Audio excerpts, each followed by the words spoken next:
اس کو فوراً پتہ یہ میرے بس کی بات نہیں ہے. قرآن نے جب آپ کو یہ ہدایت دی ہے الا یعلم من خلق، اسے کیا پتہ نہیں کیسے بنایا اس نے؟ جسے ہدایت دی اس کا اچھی طرح پتہ ہے. لوگ آ کے ایسے سوال پوچھتے ہیں، سوالوں سے معلوم ہوتا ہے دیکھیے قرآن نے تو یہ بات بتانے کہہ دی لیکن میری ایک خاص سچویشن ہے.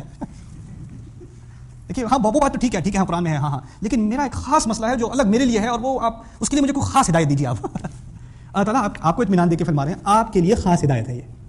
جب تک آپ یہ بات نہیں مانو گے نا آگے ہدایت کا کوئی سوال ہی پیدا نہیں ہوتا. جب تک تمہارے دماغ میں یہ ہے کہ قرآن میں جو ہے وہ ہے لیکن میرے لیے کیا ہے، میرے لیے تو مولوی صاحب کوئی اور نئی بات نکال کے دو مجھے جو میرے لیے آسان ہو. قرآن کا تو پتہ ہی ہے. جب تک یہ ذہنیت نہیں نکلے گی نا ہدایت نہیں آئے گی. ہدایت ایسے نہیں آتی. ہدایت شاپنگ نہیں ہے، آپ کی پسند کی چیز لے لو، جو مشکل لگے وہ چھوڑ دو یا کوئی اور لے لو. ٹھیک ہے نا. اس دین میں اور شاپنگ میں بڑا فرق ہے. آخری بات میں نے کہا تھا ہو سکتا ہے کہ کوئی اور بڑی اتھارٹی ہو جو کہ آپ نے ہدایت تو لے لی کسی علیم شخصیت سے لیے، کسی جاننے والی شخصیت سے لیے، لیکن اس سے اوپر ایک اور اتھارٹی ہے جو اس ہدایت کو کبھی آپ اس پر عمل نہیں کر سکیں گے، یہ وہ لا کے خلاف ہے. اللہ تعالیٰ فرما رہے ہیں خود لا مبدل لکلمات اللہ، اللہ کے الفاظ بدلنے والا، اس کی پالیسی بدلنے والا کوئی ہے ہی نہیں.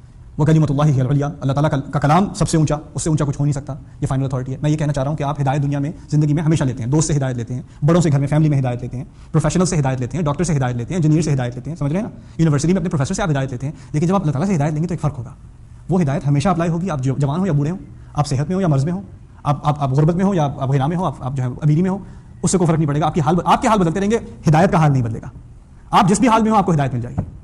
ہوتا یہ ہے کہ جب لوگوں کے احوال بدل جاتے ہیں تو پھر ان کو جو نصیحت چاہیے وہ بھی بدل جاتی ہے. یہی ہوتا ہے نا. جو نصیحت تمہیں چاہیے تھی کالج میں وہ اب نہیں چاہیے.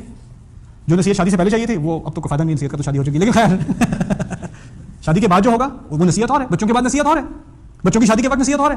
ٹھیک ہے نا. ریٹائرمنٹ کے وقت نصیحت اور ہے. لیکن قرآن کی نصیحت ایسی جیسا فائدہ اس کا تمہیں جوانی میں ملے گا، 17 سال کی عمر میں ملے گا، وہی فائدہ تمہیں 70 سال کی عمر میں ملے گا. ہدن. پھر آخری بات آج کی للمتقین.